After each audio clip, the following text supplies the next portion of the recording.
तो 2008 से लेकर 2012 तक एमसीयू की 6 मूवीज रिलीज हुई थी और ये सब फेज 1 का हिस्सा है जो आगे चलकर एक बेस बनता है अपकमिंग फेज 2 का। अब फेज 1 में हमें कई सारे डिफरेंट थीम देखने मिलती है। एक तरफ जीनियस बिलियनर आयरन मैन की फ्यूचरिस्टिक टेक्नोलॉजी है, तो दूसरी तरफ थॉर की लाइफ में चल रहे मैजिक, पॉलिटिक्स और पावर गेन करने की रेस। और तीसरी तरफ कैप्टन अमेरिका ने हमें वर्ल्ड वॉर के दर्शन करवा दिए। लेकिन फेज 1 में 100 से भी ज्यादा कैरेक्टर्स देखने मिल जाते हैं। अब सबकी बात तो हम नहीं कर सकते, लेकिन मैंने टॉप 10 मोस्ट पावरफुल बीइंग्स की लिस्ट बनाई है और आज हम इसी की बात करने वाले हैं। तो नंबर 10, आइवन वैंको, जिसे विप्लैश के नाम से भी जाना जाता है। ये दिखा था आयरन मैन 2 में। अब भले ही एक अंडररेटेड कैरेक्टर हो, लेकिन इस बात को हम इग्नोर नहीं कर सकते कि एक जीनियस है। जिस आखिरी एक्टर को परफेक्ट करने में हॉवर्ड और टोनी स्टार्क को डेकेड्स लग गए, उसे आइवन वैंको ने एक रशियन केव में बना दिया था और फिर वेब से बने वेपन्स बना दिए। अब टोनी के हिसाब से आखिरी एक्टर में काफी कम पावर थी, लेकिन इसके बाद भी विप्लैश ने F1 कार्स को बटर की तरह काट दिया। और ये अगर कम पड़ जाए तो मार्क 5 आर्मर के भी फाइट के दौरान बहुत बुरे हाल हो गए थे। बाद में आइवन ने अपने टेक्नोलॉजी को अपग्रेड किया और अकेले आयरन मैन और वॉर मशीन को ओप आउट कर दिया था। आइवन एक परफेक्ट राइवल था टोनी स्टार्क के लिए, क्योंकि आसान काम नहीं है टोनी स्टार्क की लेगेसी को ऑलमोस्ट खत्म कर देना और फिर ऐसा आर्मर बनाना जो आयरन मैन और वॉर मशीन के कंबाइन अटैक करने के बाद भी ज्यादा पावरफुल दिखाई दे। Number 9, Red Skull. अब सुपर सोल्जर सेरम अच्छे को और बेटर बनाता है और बुरे को और बदतर, ये हम सब जानते हैं। अब स्टीव रॉजर्स अच्छे की कैटेगरी में आता है, लेकिन रेड स्कल बुरे सुपर सोल्जर की लिस्ट में सबसे ऊपर है। रेड स्कल पहले से ही पावर और वर्ल्ड पर डोमिनेशन चाहता था, जिसकी वजह से वो पावरफुल तो बन गया, लेकिन उसकी फिजिकल अपीयरेंस में बहुत सारी चेंजेस देखने मिले। लेकिन इसके बाद भी वो रुका नहीं। रेड स्कल ने हाइड्रा को ग्लोबल लेवल थ्रेट बनाया और स्ट्रेंथ वाइज इक्वली देखने मिला कैप्टन अमेरिका से। पर जो चीज रेड स्कल को और ज्यादा डेंजरस बनाती है वो है कि इसके हार्ट टेसरेट लग गया था, जिसके अंदर स्पेस स्टोन था। इसका यूज करके रेड स्कल ने ऐसे वेपन्स बनाए जो एंटायर आर्मी को धूल बना सकते हैं। ये बात अलग है कि इन वेपन्स को कभी उनके फुल पोटेंशियल पर किसी ने यूज नहीं किया, पर फाइट के दौरान रेड स्कल टेसरेट को अपने हाथ में पकड़ लेता है। इस समय पर इसके पास कॉस्मिक लेवल पावर आ चुकी थी, लेकिन रेड स्कल इस पावर को संभाल नहीं सका और फिर टेसरेट ने इसे माइंड स्टोन का गेट कीपर बना दिया। Number 8, captain America. अब फेज 1 के 70 साल तो कैप्टन अमेरिका सिर्फ बर्फ में पड़ा हुआ था, लेकिन वर्ल्ड वॉर 2 के टाइम पर कैप अकेला सबसे स्ट्रॉन्गेस्ट ह्यूमन हमें देखने मिला। अब सुपर सोल्जर सेरम तो और भी ह्यूमंस ने लिए थे, लेकिन कोई भी कैप्टन अमेरिका जैसा नहीं बना। कैप स्ट्रॉन्ग होने के साथ टैक्टिकल नॉलेज और लीडरशिप स्किल भी कैरी करता है। इसने रेड स्कल जैसे को ओवरपावर किया है और 2012 में कैप ही था जिसने एवेंजर्स को लीड किया। इसके पास वाइब्रेनियम शील्ड है जो अटैक और डिफेंस दोनों में काम आती है, लेकिन इस शील्ड से भी ज्यादा रेयर चीज है कैप्टन अमेरिका की विल पावर। सेरम लेने से पहले स्टीव कितना कमजोर था हम सब जानते हैं, लेकिन इसके बाद भी वो कभी डर के नहीं भागा और सेरम के बाद तो कैप की विल पावर और ज्यादा एनहांस्ड हो गई। अगर 2012 में खुद थैनोस सामने आता तो कैप अकेले मैट टाइटन से लड़ने के लिए तैयार हो जाता। Number 7, iron man. अब टोनी स्टार्क पहले से जीनियस बिलियनर और एक समाज सेवक था, लेकिन एक एक्सीडेंट ने उसे आयरन मैन बना दिया। फेज 1 में टोनी स्टार्क अपने टेक्नोलॉजी के लिमिट्स को पुश कर रहा था, इसलिए फेज 1 में आयरन मैन के ज्यादा पावरफुल आर्मर्स देखने में नहीं मिलते हैं। 2008 से लेकर 2012 तक टोनी ने टोटल 7 आर्मर्स बनाए थे। पहला अफगानिस्तान में जिसे मार्क 1 कहा जाता था, फिर मार्क 2 में कोई फायर पावर नहीं थी, ये बस सिस्टम चेक करने के लिए और फ्लाइट एबिलिटी को यूज करने के लिए बना था, जिसे आगे जाकर वॉर मशीन बना दिया। मार्क 3 टोनी का बना पहला बैटल सूट बना। मार्क 4 पहनकर टोनी ने वॉर मशीन से फाइट की थी। मार्क 5 सबसे कमजोर सूट था जो सिर्फ खुद को प्रोटेक्ट करने के लिए बना था। इसमें ना तो फ्लाइट एबिलिटी थी और ना ही कोई मिसाइल, बस repulser as a weapon use कर सकते हैं। फिर मार्क 6 देखने मिला जिससे थॉर ने फाइट की थी और फाइनली मार्क 7 जो रिट्रैक्टेबल टेक्नोलॉजी पर काम करता था और शूटर प्रोसेस टोनी के हाथ में लगे ब्रेसलेट से एक्टिवेट होते थे। लेकिन मार्क 7 की फुल पोटेंशियल हमें कभी पता नहीं चलेगी, क्योंकि जब चित्तोरी ने अटैक किया तब मार्क 7 अपना डेवलपमेंट फेज में था। Number 6, lofi. ये फ्रोज जायंट का किंग और लोकी का असली फादर है। अब लोकी जितनी इज्जत डिजर्व करता था वो उसे कभी नहीं मिली। हाँ, ये बात अलग है लोफी ओडिन जितना स्ट्रॉन्ग नहीं है,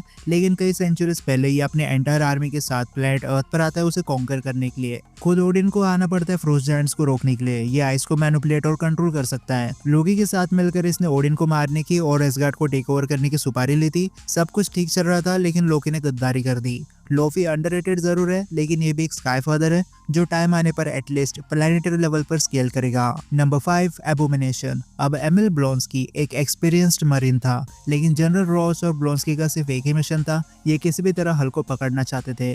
इसलिए ब्लोंस्की सुपर सोल्जर सेरम ले लेता है, लेकिन इतनी ताकत काफी नहीं थी हल को रोकने के लिए। इसलिए फिर चिढ़ खाकर डॉक्टर स्टर्न्स की मदद लेकर ब्लोंस्की ब्रूस बैनर का गामा ब्लड भी इंजेक्ट करवा लेता है और अब सेरम और गामा ब्लड के कॉम्बिनेशन ने एमिल को एक मॉन्स्टर बना दिया। अपने साइज के हिसाब से काफी फास्ट मूव करता था। बिल्डिंग्स को तोड़ना, हैवी ऑब्जेक्ट्स को उठाकर फेंक देना, इस पर तो मिसाइल्स का भी कोई असर नहीं होता है, और अगर बॉडी को डैमेज हो जाए तो ये अपने आप हील हो जाता था। ऊपर से एबोमिनेशन मिलिट्री बैकग्राउंड से आता है, जो इसके फाइटिंग स्किल्स को और ज्यादा इंप्रूव कर देता है। इसलिए कई सारे मोमेंट्स पर एबोमिनेशन हल्क से ज्यादा पावरफुल दिखाई देता है। अब वैसे तो एबोमिनेशन की कोई खास वीकनेस नहीं है, लेकिन जब भी हल्क और एबोमिनेशन फाइट करेंगे 10 में से 8 बार जितना हल्क को है, क्योंकि इनक्रेडिबल हल्क जितना गुस्सा होता है उतना वो पावरफुल बन जाता है, और ये एबिलिटी एबोमिनेशन के पास नहीं है। Number 4, destroyer. अब डिस्ट्रॉयर कोई मॉन्स्टर या ह्यूमन नहीं है, ये एक एन्चेंटेड मैजिकल आर्मर है जो एसगार्ड से बिलोंग करता है। ओडिन के वर्ल्ड में कई सारी इंपॉर्टेंट चीजें रखी होती है, और इन सब को प्रोटेक्ट करने के लिए एसगार्डियंस ने डिस्ट्रॉयर को बनाया था, जिसे सिर्फ एसगार्ड का किंग कंट्रोल कर सकता है। यह आर्मर मैजिक पर चलता है, इसलिए इसे हैक करना इम्पॉसिबल है। ऊपर से इसके मुंह से जो बीम निकलती है वो काफी डिस्ट्रक्टिव है, क्योंकि सेम एनर्जी ओडिन यूज करता है, जिसे ओडिन फोर्स भी कहा जाता है। अब डिस्ट्रॉयर की सिर्फ एक कमजोरी है, ये एक टैंक की तरह डिजाइन हुआ है, इसलिए डिस्ट्रॉयर कभी खुद को किसी अटैक से प्रोटेक्ट करने की कोशिश नहीं करता। इसके ऊपर कार फेंक के मारो या फिर थॉर का हथौड़ा, ये सारे अटैक्स को अपने बॉडी के ऊपर झेल लेता है, पर अगर ये अटैक ज्यादा पावरफुल हुए तो डिस्ट्रॉयर की बॉडी को डैमेज भी हो सकता है।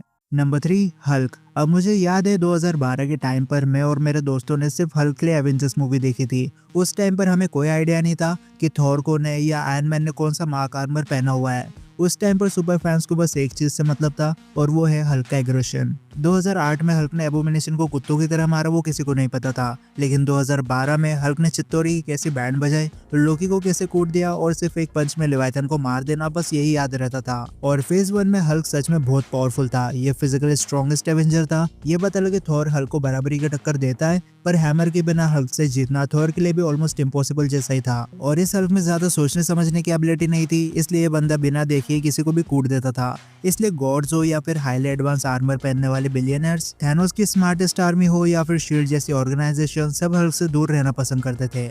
Number 2, Loki and Thor. अब आई नो इस टाइम पर लोकी फिजिकली बहुत ज्यादा ताकतवर नहीं था, हाँ ये कैप्टन अमेरिका से ज्यादा स्ट्रॉन्ग देखने मिला, लेकिन हल्क ने इजीली गॉड ऑफ मिस्chief को कूट दिया था। बट लोकी अब भी थॉर को स्ट्रेंथ वाइज राइवल करता है, और साथ में एक मास्टरमाइंड था। लोकी एवेंजर्स जैसों तक को मैनिपुलेट कर चुका है, थॉर ना जाने कितनी बार मरते मरते बचा है। और 2012 के टाइम पर भी लोकी के इल्यूजन इतने असली होते थे कि पता कर पाना काफी मुश्किल हो जाता था कि कौन सा रियल लोकी है। लेकिन सेम सेकंड पोजीशन पर थॉर भी आता है। देखो थॉर हमेशा से लोकी से फिजिकली ज्यादा स्ट्रॉन्ग देखने मिला, और लोकी बड़ा होकर थॉर की बराबरी कर पाए, इसलिए फ्रीगा ने उसे मैजिक सिखाया था। पर थॉर 1 की फाइनल बैटल देखो या फिर 2012 की स्टार्क टावर पर हुई बैटल, लोकी ने थॉर को फिजिकली बराबरी की टक्कर दी है, और कुछ मोमेंट्स पर उसे आउटस्मार्ट भी किया है। हो सकता है थॉर होल्ड बैक कर रहा हो, क्योंकि फेज 1 में थॉर को लगता था कि वो गॉड ऑफ हैमर्स है, मतलब उसकी सारी पावर्स म्यूनियर की देन है। पर सेम थॉर ने फ्रोजलैंड के प्लैनेट को शेक कर दिया, बायफ्रोस्ट ब्रिज को तोड़ दिया। हल्क से बराबरी करना और 3 लेवाइथन्स को एक साथ नॉकआउट कर देना बहुत बड़ी फीट्स है।